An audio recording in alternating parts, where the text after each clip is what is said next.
Good week for Wolfpack basketball. We signed 4 really good basketball players. I'm excited about our future. We were able to go out and address and get some of the needs that we have for the future. When you look at the guys, the class that we signed, all of those guys, in my opinion, can play multiple positions, and I'm excited about them. All 4 guys are going to be really good players. I expect all of them to come in and compete for a starting job next year. Excited about it. We needed height. And we got height, certainly, when you look at the guys that are graduating. So we were able to get, 2 interior players and then 2 guys who can, play some of 3 and 4. And even when you look at Sadiq Bey, he can also play some 2. Jericho Helms is a guy who I look as a hybrid 4-man who can play, kind of as a stretch 4, but also can play some small forward. And then both Manny and Ian both can play power forward and center. So really excited about our class.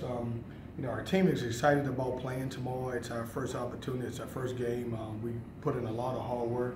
Think back all the way to Italy, and certainly we're here. Believe it or not, in less than 24 hours, we're playing a basketball game. So excited about that. And at this time, I'll take some questions from you guys. Coach Williams said today he had a bucket of fear after watching his team practice yesterday. Is there a little apprehension for any coach going into your first game with the great unknown? Well, I think the biggest challenge that all coaches around the country have is that we play tomorrow. And, certainly every coach thinks that they need about another week or 2 to be ready. And, you're looking at your team and you're like, man, we can be better in this area, but certainly you got to play tomorrow. So I think that's the biggest fear, is knowing that, we've run out of time, and as coaches, we would love a little bit more time, but it's here right now. Coach, it looks like you're going to have a little bit of limited numbers, at least for tomorrow. I don't know about Sunday, but how do you think that'll fit into your game plan? Just not your whole team ready to go. Well, we'll try to play the way we want to play. You're correct. If I'm not mistaken, I think we'll have 9 scholarship guys dressed, ready to play. It'll be tough, but certainly won't be an excuse for us. We're gonna play with the guys that's able to play and put the guys on the floor that's ready to go.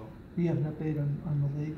Malik went to the doctor, I want to say on Tuesday or Wednesday, and certainly he's cleared to run right now. There is no timetable for his return. I won't even chance playing him unless he's 100%. If he's 98%, I won't put him on the floor. I couldn't tell you when he's going to be ready to go. But he's out for this weekend, I guess. He's definitely out for this weekend, yes.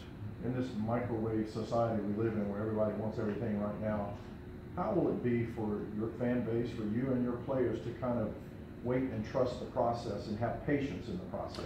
Well, I hope that happens. When you look at it, certainly as we talked about, we've got a fun style that I think everybody will love.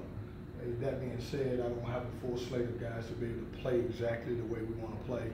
You're probably going to see 75% of the way that we will play in the future, because typically I would like to have a couple more guards and be able to have 10 or 11 bodies to play, but right now we don't have that. You like to generate offense with your defense, and you just mentioned the limited number of players you have. Are you going to be able to apply the pressure that you want to, or are you going to have to just wait until you get that roster full of players? The players will determine that. I'll look at the game and see how we're playing. Certainly, we're coming out with the intent to play the way we want to play, but certainly, a lot of things will factor in the way we play. You never know about foul trouble. You never know about any situation. So our plans are to come out and play the way we want to, which is up tempo and getting after it on both ends of the floor. We know fans are excited about it tomorrow. As a head coach, you get nervous? We're going to have butterflies as you walk out on that court? I'm excited. I'm pumped up. This is, if you're a coach, you like to have fun. It's been, for me, I want you to think about it, my last time out on the floor, we were playing in the NCAA tournament. What a great opportunity it was for us at UNCW for our second one in a row.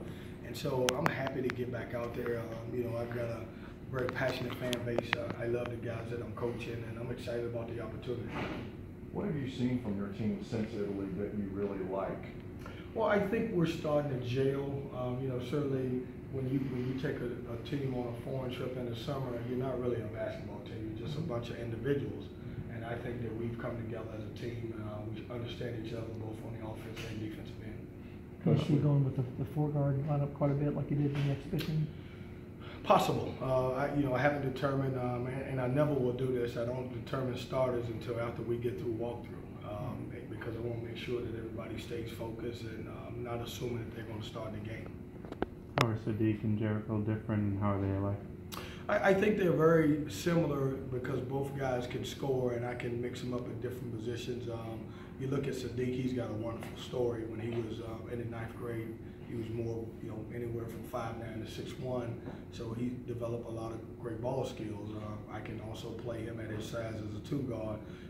Jericho is very unique because he's a guy that can go inside and score. He's also a guy that can stretch the defense by making threes. So I think both of those guys really complement each other.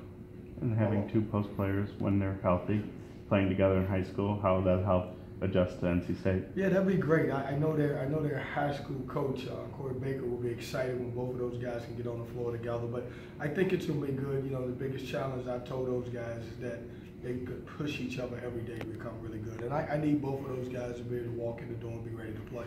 You could have 7 newcomers next year in theory, but you don't seem to be done.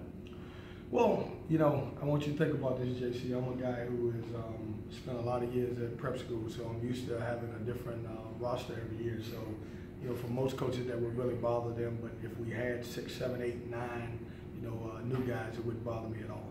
A lot has happened in the last 24 hours in the Braxton Beverly situation. I know your comment has always been you guys are going to stay behind him, but where do you sense his level of frustration, and what is your hope that the end result could be?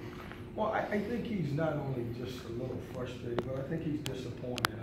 And the reason I think he's disappointed is because, in his mind, and I'm behind him on this, I don't think he did anything wrong.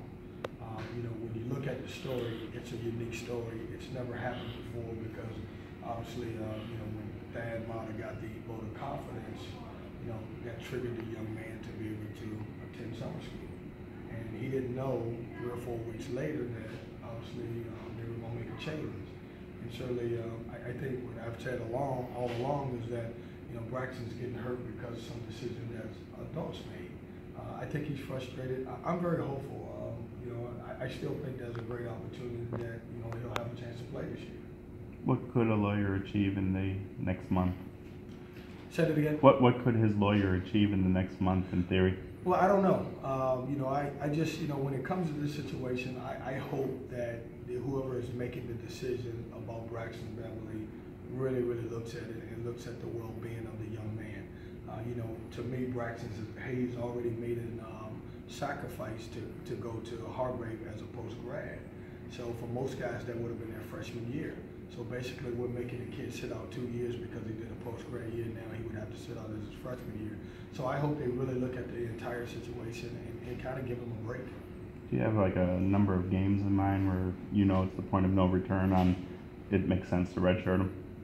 I don't. JC, I always believe, and you think I'm crazy when I say this, I believe that he could be cleared and be playing in the game tomorrow. I have no reason to believe that, but I'm just very hopeful. I'm going to stay positive about the situation, and I'm going to keep praying about it.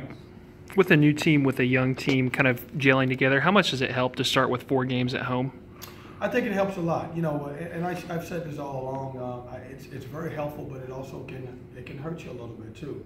When you think about just the pressures of playing at home and your family's here and the rest of the students here. So it's important for us because we've got so many different faces, but a lot of times at home it's so many distractions.